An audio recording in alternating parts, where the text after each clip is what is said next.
Media MPDI TV menyajikan tontonan yang terbaik. Bismillahirrahmanirrahim. Assalamualaikum warahmatullahi wabarakatuh.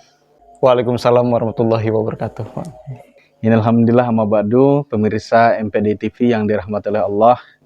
Pada kesempatan kali ini sudah hadir di tengah-tengah saya Sekretaris Desa Pokon Gunung Terang. Namanya adalah Pak Surahmat SPD.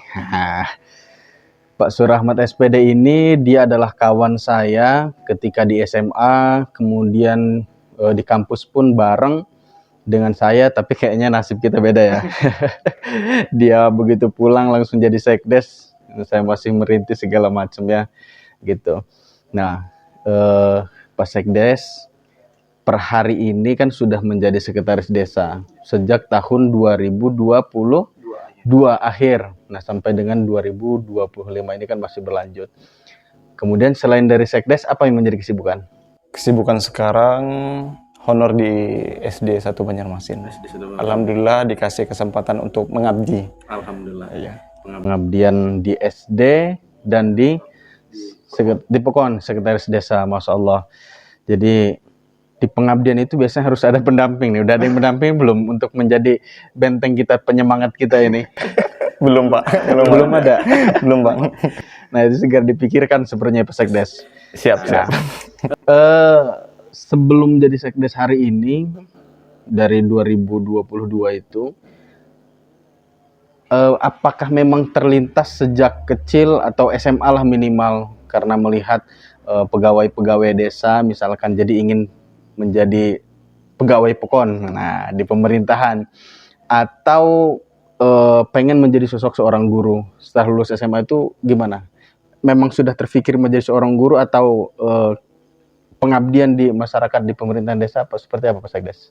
Ya, jangankan menjadi sosok guru, kepikiran aja enggak Bang Yobi. Kemudian jangankan juga saya menjadi bercita-cita ingin jadi sekretaris desa, juga enggak kepikiran sama sekali, enggak terlintas di lubuk hati kecil saya, enggak ada gitu. Lantas apa yang kepengen dari hati setelah lulus SMA itu? Jadi ya perjalanannya cukup berliku juga Bang Yobi. Sedikit banyaknya mungkin ya Bang Yobi kan jadi saksi hidup juga, rekan seperjuangan saya. Ketika lulus SMA, saya itu karena background keluarga saya sangat sederhana.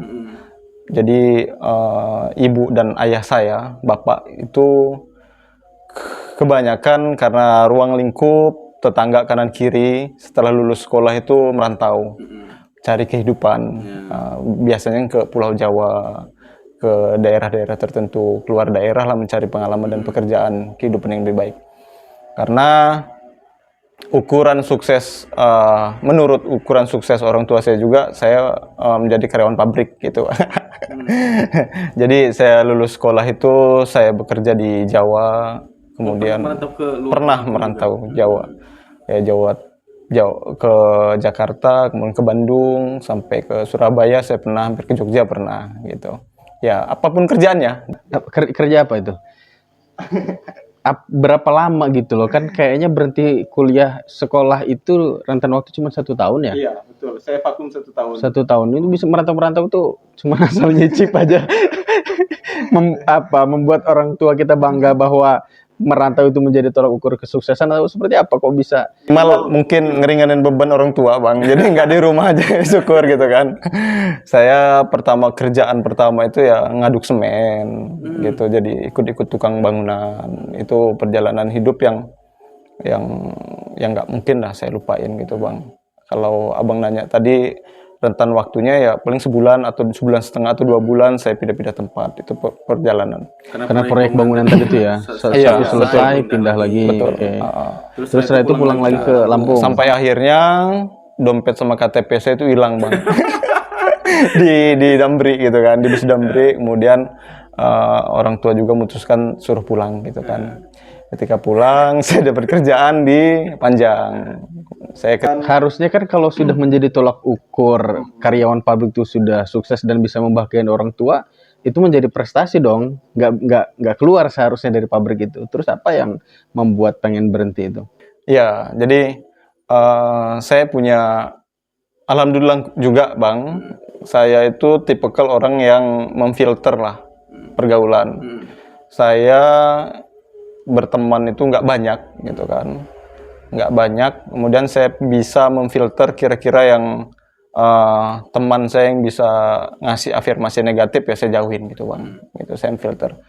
Nah, kemudian saya ngelihat teman-teman sebaya saya ya, yang dikasih kesempatan kuliah, kemudian keadaan ekonomi keluarganya stabil, itu kuliah. Nah, dari situlah awalnya saya sambil kerja di pabrik itu, saya punya niat sama semangat ya, ingin melanjutkan pendidikan ke perguruan tinggi. Siapa yang pertama kali ketemu yang mengarahkan bisa kuliah? Motivasi itu kan awalnya dari sendiri, kemudian kita pasti mencari sosok yang bisa menjadi penguat. Ya kan, karena kalau ngelihat dari keluarga tadi, kamu harus kerja pabrik gitu kan, itu sudah menjadi kesuksesan. Nah, begitu ada niat pengen kuliah, harus ada orang yang mensupport dong dari belakang. Ya kan, siapa yang mendorong itu?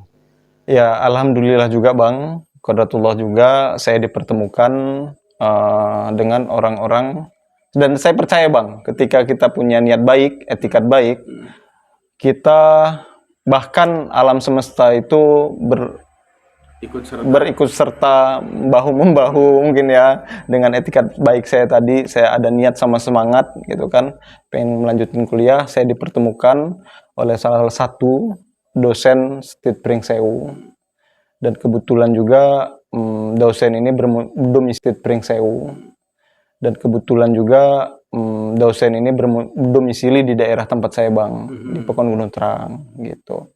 Ya, berawal dari situ Bang. Saya kenal, saya diarahkan, kemudian saya dibimbing, ya yang tentunya tidak menyalahi aturan norma-norma agama, norma-norma negara kan. Ya alhamdulillah bisa sejauh inilah berjalan gitu Bang. Itu ya, jadi begitu pulang bertemu dengan sosok dosen tadi, bisa disebutkan namanya? Lebih tepatnya namanya Pak Nur Hadi Kusuma, SPDMM. Jadi beliau yang awal mula mengarahkan di perguruan tinggi dan dibimbing selama perkuliahan ya. Bagaimana pola kita menjalani sebagai status mahasiswa, kemudian mempersiapkan diri ketika untuk berkecimpung di masyarakat dan lain-lain. Oke. Nah, kemudian setelah itu nih Pak Sekdes, selain sosok ibu, ayah, kalau ibu dan ayah kan ya sudah pasti apa yang menjadi keinginan hajat seorang anak pasti disupport, didoakan gitu kan, walaupun ada dinamika tersendiri karena perbedaan mindset antara orang tua dan kita berbeda, dan itu pasti ya sangat luar biasa kan lika-likunya. Yang jelas sampai dengan selesai orang tua support. Nah, selain dari peran ibu dan juga bapak, siapa yang sangat berpengaruh? Selain ibu dan bapak atau keluarga besar di rumah, itu yang pertama ya Pak Nur Hadi Kusuma, selaku dosen pembimbing saya, guru spiritual saya yang mengarahkan dan membimbing saya Bang, yang kayak sejauh ini yang bisa mensupport saya dari belakang setulus hati, penuh keikhlasan gitu kan, selain orang tua gitu kan. Ya alhamdulillah beliau gitu. Nah, kemudian ini cerita juga ini Bang ya, kita namanya kita berbagi, kita sharing dengan apa pemirsa media MPD TV biar ada apa ya, ada spirit yang terbangun bahwa setiap orang itu memiliki hak untuk sukses dan lain sebagainya. Terus jadi ini banyak cerita juga Bang, terus terang itu tadi sosok pertama itu Pak Nur Hadi. Berawal dari Pak Nur Hadi, berlandaskan saya dibimbing ya, ketika saya berproses di kemahasiswaan, menjadi mahasiswa setelah lulus kuliah itu pasca Covid kalau nggak salah 2022, saya memutuskan pulang ke daerah saya, tempat tinggal saya, tempat kelahiran saya. Saya bertemu salah satu sosok juga tokoh pemuda, tokoh masyarakat di tempat tinggal saya yang sampai sekarang, sampai saat ini beliau-beliau ya mudah-mudahan dikasih kesehatan ya. Beliau masih aktif membangun pekon-pekon gunung terang bang, gitu. Saya sebutin aja ya.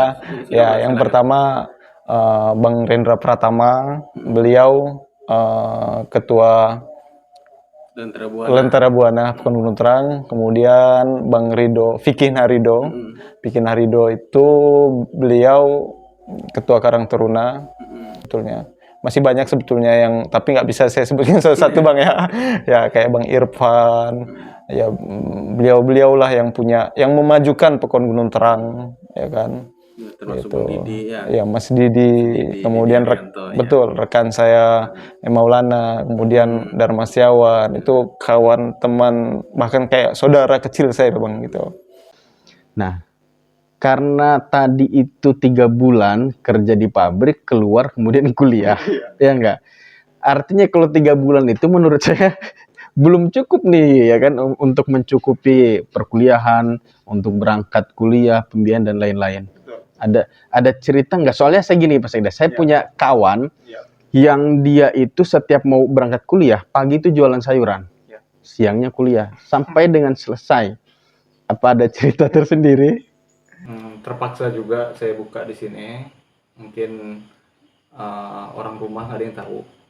Kalau sebetulnya KTP saya itu sering saya gadein, sering saya taruh di Pertamini untuk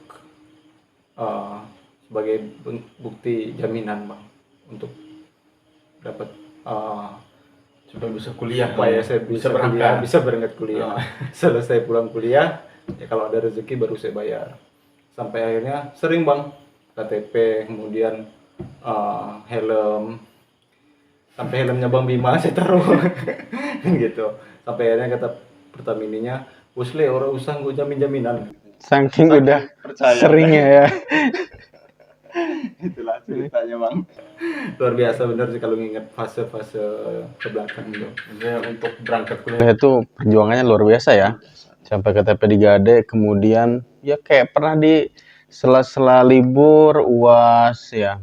Yang lain pada piknik, menikmati liburan, justru pas Sekdes ini dimanfaatkan untuk kerja ya nggak sih? Betul. Kayaknya Bang Yobi ini memang udah Tahu ya. Karena kita satu kontrakannya nggak. satu tempat tinggal. Sering main awal 3 tahun awal itu ya. Tempat ngadu nangis ya.